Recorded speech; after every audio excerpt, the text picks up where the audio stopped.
Everyone, welcome back to my channel. आज के topic में हम डिस्कस करने वाले हैं कि एक नोटपैड की मदद से आप किस तरह से HTML का वेब पेज डिज़ाइन कर सकते हैं, क्रिएट कर सकते हैं। तो चलिए स्टार्ट करते हैं। सबसे पहले आप आ जाएंगे आपके डेस्कटॉप पर। आपके डेस्कटॉप पे आपको एक फोल्डर क्रिएट करना है। फोल्डर क्रिएट करने के लिए आप माउस का राइट बटन क्लिक करेंगे, न्यू में जाएंगे और उसमें एक फोल्डर पर क्लिक करेंगे। एक फोल्डर को हम लोग एक कोई भी नाम दे देंगे, जैसे कि फॉर एग्जांपल होम। इस फोल्डर के अंदर आपको एक टेक्स्ट डॉक्यूमेंट बनाना है। टेक्स्ट डॉक्यूमेंट बनाने के लिए आपको एक नोटपैड ओपन करना पड़ेगा और ये नोटपैड को आपको इसी फोल्डर के अंदर सेव करना पड़ेगा। तो इसका प्रोसीजर बहुत सिंपल है। आप स्टार्ट में जाकर नोटपैड लिखिए, नोटपैड पे क्लिक कीजिए, आपके सामने एक नोटपैड आ जाएगा। आप इसको फाइल में जाके सेव कर सकते हैं या सेव एज भी कर सकते हैं। हम लोग सेव करेंगे। जब सेव करेंगे तो आपको आपका जो फाइनल लोकेशन है वो बताना पड़ेगा। तो हमारा फाइनल लोकेशन हमारे डेस्कटॉप के ऊपर होम नाम से है, तो हम इसको होम को सिलेक्ट करेंगे और यहाँ पर हम फाइल नेम डालेंगे। जैसे कि मैं फाइल नेम देना चाहता हूँ डेमो, तो मेरा फाइल नेम क्या रहेगा, डेमो। तो ये मेरे नोटपैड की फाइल का नाम है, लेकिन मुझे HTML का वेब पेज डिज़ाइन करना है। तो अगर मुझे HTML का वेब पेज डिज़ाइन करना है तो मुझे इसका एक्सटेंशन चेंज करना पड़ेगा। अभी एक्सटेंशन का मतलब क्या होता है, आपने देखा होगा कि यहाँ नीचे आप देख सकते हैं .txt, आपने देखा होगा .pdf होता है, .mp3 होता है, .mp4 होता है। So this all are the types of extensions. तो ये भी हमारा एक टाइप का एक्सटेंशन है। .txt मतलब एक टेक्स्ट डॉक्यूमेंट। तो हमको यहाँ टेक्स्ट डॉक्यूमेंट नहीं बनाना है, हमको यहाँ पर वेब पेज क्रिएट करना है। तो आप डेमो के बाद .html अगर आप लिख लेते हैं तो HTML का एक्सटेंशन लग जाएगा और ऑटोमेटिकली ये नोटपैड को हमारे गूगल क्रोम या आपके पास जो भी ब्राउजर आपके पास इंस्टॉल रहेगा उसमें वो ऑटोमेटिकली उसको कन्वर्ट कर लेगा। ठीक है, यहाँ से हम अगर ऑल फाइल्स भी लेते हैं तो यहाँ पर हमारे पास अभी कोई फाइल है ही नहीं। तो हमारे जो फाइल का नाम सेव होने वाला है वो होने वाला है demo.html के नाम से। अब यहाँ स्क्रीन पर देख सकते हो ये हमारा फोल्डर ऑलरेडी ओपन किया हुआ है, यहाँ पर कोई भी फाइल नहीं है अभी। जैसे ही हम लोग इस पर सेव पे क्लिक करेंगे, save, so you can see here कि आपके पास एक डेमो का HTML का टाइप का फाइल आ गया है। हम इसको एक बार क्लोज कर देते हैं। तो आप यहाँ पर देख सकते हैं कि ये आपका नाम है, आपका ये लोगो आप देख सकते हो, गूगल क्रोम का लोगो है। और जब आप उसको यहाँ पे एक्सटेंड करेंगे तो आप यहाँ पर टाइप देख सकते हो, ये क्रोम HTML डॉक्यूमेंट बन गया है। अभी 0 KB है, यानी कि इसके अंदर कुछ अभी कंटेंट नहीं है, इसलिए ये 0 KB है। ठीक है, अब इसको हम अगर ओपन करते हैं तो हमारे को क्या दिखता है हम देखेंगे। इसको हम ओपन विथ करेंगे गूगल क्रोम के अंदर। ठीक है, ये मैं गूगल क्रोम में इसको ओपन किया तो मेरे पास अभी ये वेब पेज ओपन हो गया है जो कि पूरा ब्लैंक है। ठीक है, तो अब हम इसके अंदर लिखेंगे कैसे, हम इसके अंदर कोड कैसे टाइप करेंगे, कोड कैसे लिखा जाएगा, तो हम उसके ऊपर डिस्कस करेंगे। जैसे कि जो हमने फाइल बनाया है हम इसी को राइट क्लिक करेंगे, हम ओपन विथ करेंगे नोटपैड में। हो सकता है आपके कंप्यूटर में यहाँ नोटपैड हो, कुछ कंप्यूटर्स के अंदर यहाँ नोटपैड नहीं होता है। तो अगर आपके पास भी इस तरह से दिखाई दे रहा है जैसे नोटपैड नहीं है, तो यहाँ पर आप चूज डिफॉल्ट प्रोग्राम पर क्लिक करेंगे और जब यहाँ पर आप क्लिक करेंगे तो आपके सामने ये एक ओपन विथ का एक विंडो अपीयर हो जाएगा। यहाँ से अदर प्रोग्राम के आप ड्रॉप डाउन एरो पे क्लिक करके यहाँ से स्क्रॉल डाउन कीजिए, यहाँ पे आपको नोटपैड दिख जाएगा। यानी कि ये जो चीज़ें हैं ये आपके पास इंस्टॉल्ड है अदर प्रोग्राम में, आप इसको ओपन करना चाह रहे हैं। तो हम इसको ओपन करना चाह रहे हैं नोटपैड में। हम नोटपैड में क्यों ओपन करना चाह रहे हैं, कुछ कोड हम उसके अंदर कुछ कोड लिखना चाह रहे हैं, कोड के थ्रू हम लोग उसको जनरेट करेंगे HTML के वेब पेज के ऊपर। तो हम इसको नोटपैड पे क्लिक करके ओके करेंगे तो हमारे पास ये एडिट फॉर्मेट आ गया है, एडिट फाइल आ गई है। ठीक है, यानी कि ये एक एडिटर है, इसमें हम एडिट करेंगे। और हमने एक ऑलरेडी जो फाइल को ओपन किया था demo.html, इसको हम छोटा कर देते ताकि आप इजीली देख सकें दोनों स्क्रीन एट अ टाइम। ठीक है, ये वाली जो पेज है हमारे पास, ये हमारा फाइनल रिजल्ट रहेगा, यानी कि ये हमारा वेब पेज रहेगा।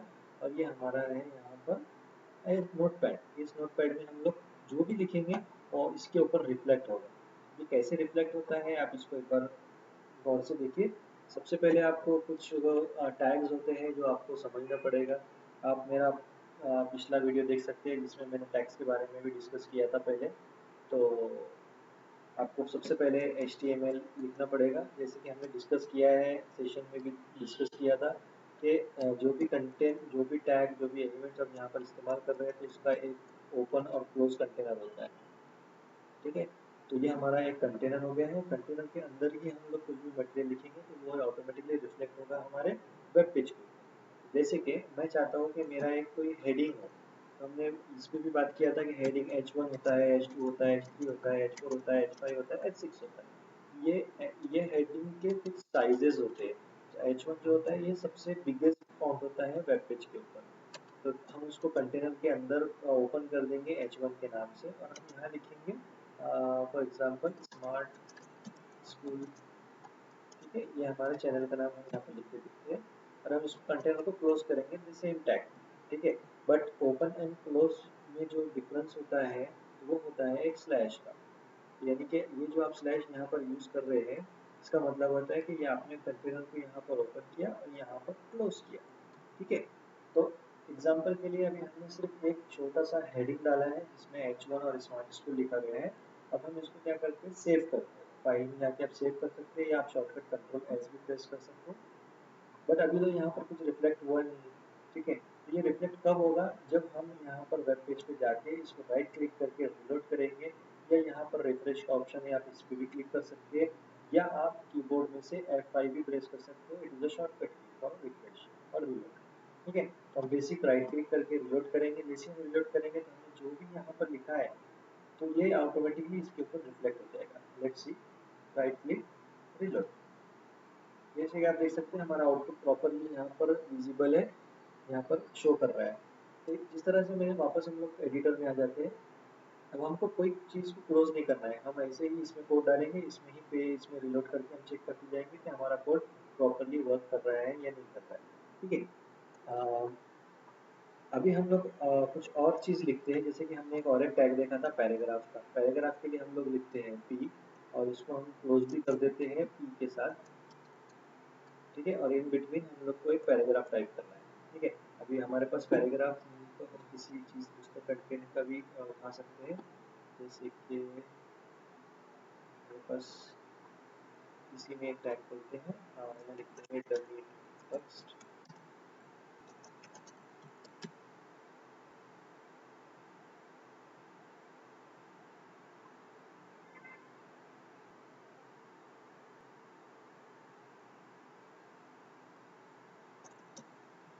ये हमारे पास डमी टेक्स्ट आ गया है, इस पर क्लिक करेंगे।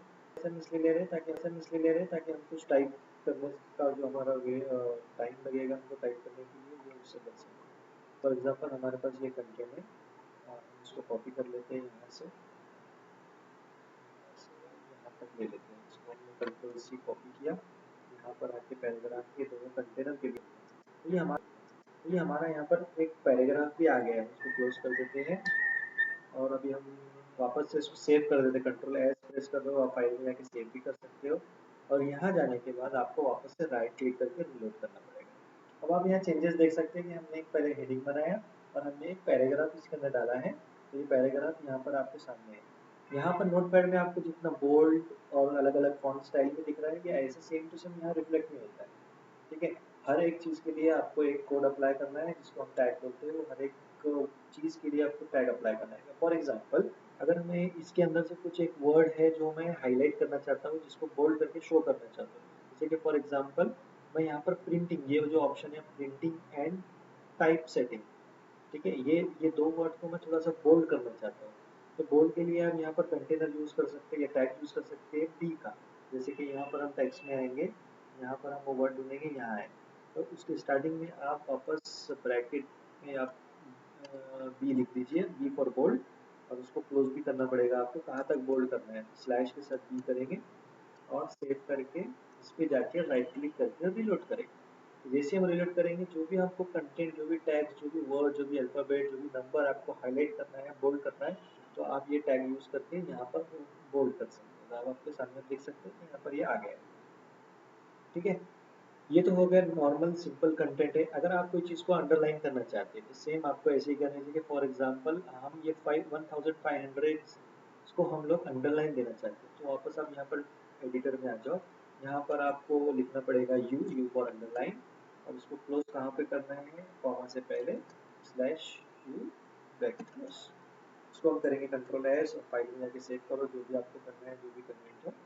यहाँ जाकर आप राइट क्लिक करके रिलोड करेंगे तो आप देख सकते हो यहाँ पर आपका अंडरलाइन हो गया है, हमने यहाँ पर बी यूज किया था बोल्ड हो गया है, ये पूरा हमने और पैराग्राफ लिखा था इसमें पी के टैग में तो ये पी हो गया है, ये एच वन के टैग में हमारा हेडिंग हो गया। तो इस तरह से ये नॉर्मल जो बेसिक टैग्स हैं वो हमने अप्लाई करके यहाँ पर देखा है। ठीक है, अब हम बात करते हैं कि हम इसके अंदर कोई इमेज किस तरह से इंसर्ट कर सकते हैं। ठीक है, हम उस पर डिस्कस करेंगे।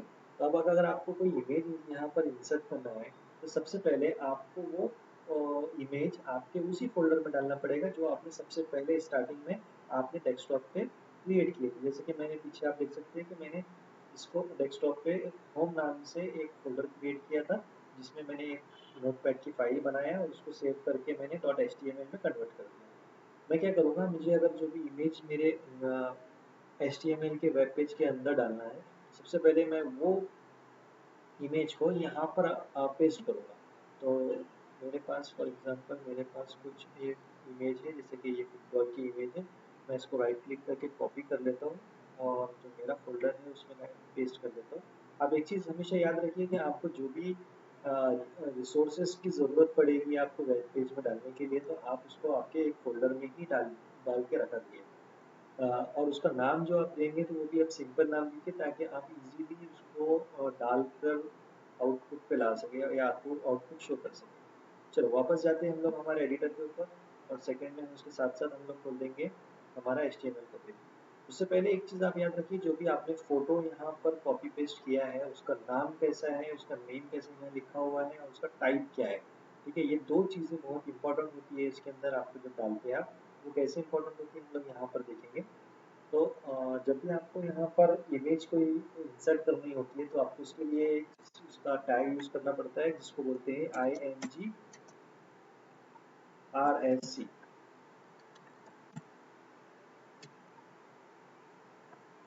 SRC।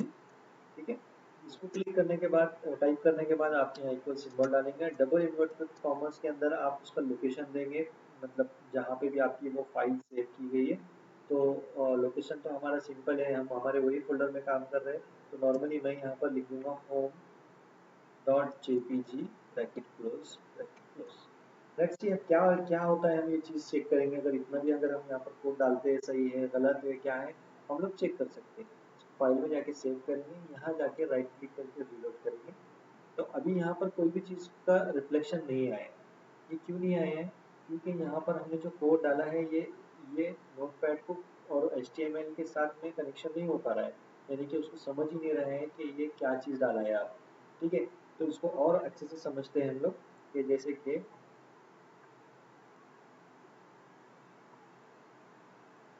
यहाँ पर मैं आपको बताता हूँ। ठीक है,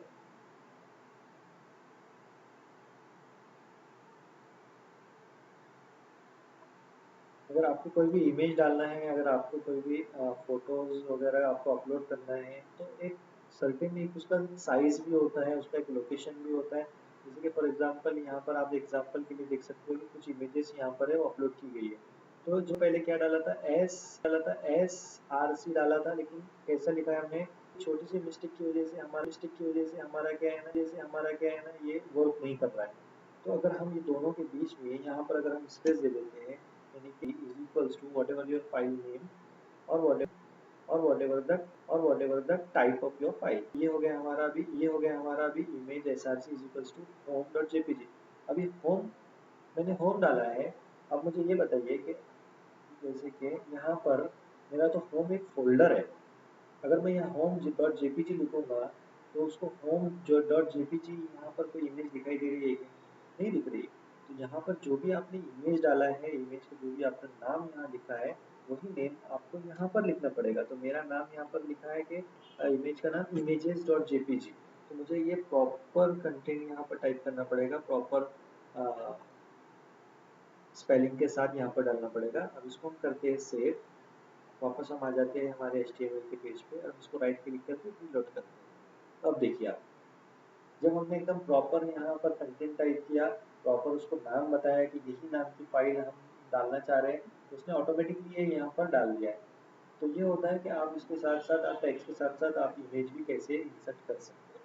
ठीक है, तो ये एक बेसिक चीज़ थी कि आप कैसे कंटेंट डाल सकते हैं, कंटेंट में कैसे आप फॉर्मेटिंग्स कर सकते हैं, कैसे इमेज को अपलोड कर सकते हैं। तो ये सारी चीज़ें एक बेसिक HTML क्रिएट करने के लिए जो ज़रूरत होती है वो है। इसमें एक और एक चीज़ होती है, जैसे कि अभी आपने यहाँ पर देखा, एक होता है alt is equals to whatever the name. ठीक है, इसका मीनिंग क्या होता है मैं आपको उसके बारे में बताता हूँ। जो alt होता है हमारा, अगर हम इसके आगे ALT लिखते हैं और is equals to double inverted commas में लिखते हैं दिस इज अ पिक्चर। ठीक है, और डबल इन्वर्टेड कॉमर्स लिख के इसको सेव कर देते हैं। अभी आप थोड़ा सा इसको ऑब्जर्व करना, मैं इसको सेव कर रहा हूँ। मैं यहाँ पर राइट क्लिक करके रिलोड कर रहा हूँ। कुछ इफेक्ट पड़ा है क्या इसको, कुछ हुआ है क्या, नहीं हुआ है, राइट। लेकिन इन केस अगर आपके कोड में या आपकी फाइल में कुछ प्रॉब्लम्स आ जाती है, या आपकी जो इमेज आपने यहाँ पर डेस्कटॉप पे जो डाला था इसका नाम चेंज हो जाता है या ये डिलीट हो जाती है, तो उस टाइम पे जो आपने यहाँ पर कोड लिखा है alt this is the picture, ठीक है, तो वो आपको वहाँ पर शो करता है। अभी कैसे शो करेगा हम देखते हैं। हम इसको एग्जांपल के लिए इसको रीनेम कर देते हैं। गलती से फॉर एग्जांपल कोई डेवलपर होता है, कुछ चेंजेस आ जाते हैं, जैसे कि हम इमेजेस की जगह पे उसका एस हटा देते हैं। ठीक है, अब ये हो गया इमेज, लेकिन अब हमारे कोड में क्या लिखा हुआ है, इमेजेस। ये दोनों का कनेक्शन नहीं हो पा रहा है। अब हमने लिखा है अगर alt is equal to this is a picture. Alt का मतलब ये होता है कि अगर उसको पिक्चर नहीं मिलती है ये नाम की, तो वो ऑटोमेटिकली एक बॉक्स बनाएगा और उसके ऊपर ये टेक्स्ट को एज अ कैप्शन प्रिंट करके देगा। लेट्स सी कि हम इसमें देखते हैं कि कैसे दिखेगा। अब इसको हम सेव कर देते हैं, फाइल में जाके सेव, यहाँ पर हम राइट क्लिक करके रिलोड करेंगे।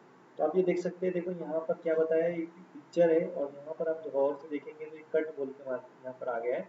इसका मतलब होता है कि पिक्चर उसको नहीं मिल पा रही है, इसलिए उसने बताया कि ये this is a picture. Instead of writing this is a picture you can write any content, like for example हम बताना चाह रहे हैं कि this is a football picture. ठीक है, if I save, go to file and save, यहाँ जाके हम अगर उसको राइट क्लिक करके रिलोड करेंगे, जो कंटेंट हम यहाँ लिख रहे हो यहाँ आ जाएगा। अब अगर हमको पिक्चर दिखाना है वापस से, तो आपको इसका नेम और जो हमारे इमेज का नेम है वो सेम रखना पड़ेगा। हम इसका एस यहाँ से हटा देते हैं, इमेज डॉट जेपीजी था, वहाँ पर भी इमेज डॉट जेपीजी रहेगा। सेव, वापस यहाँ पे रिलोड करते हैं, आप देख सकते हैं आपकी फोटोज यहाँ पर वापस आ गई। तो ये था हमारा बेसिक HTML का पेज। हम थ्रू नोटपैड कैसे बना सकते हैं, कैसे क्रिएट कर सकते हैं। और भी बहुत सारे टैग्स होते हैं, बहुत सारे स्टाइल्स होते हैं, कलरिंग्स होती है, बैकग्राउंड स्टाइल्स होते हैं, डिव होता है, और भी बहुत सारी चीज़ें। तो हम अ, उसको हमारे सेकंड सेशन में हम लोग कवर करेंगे। तो hope you understood about how to create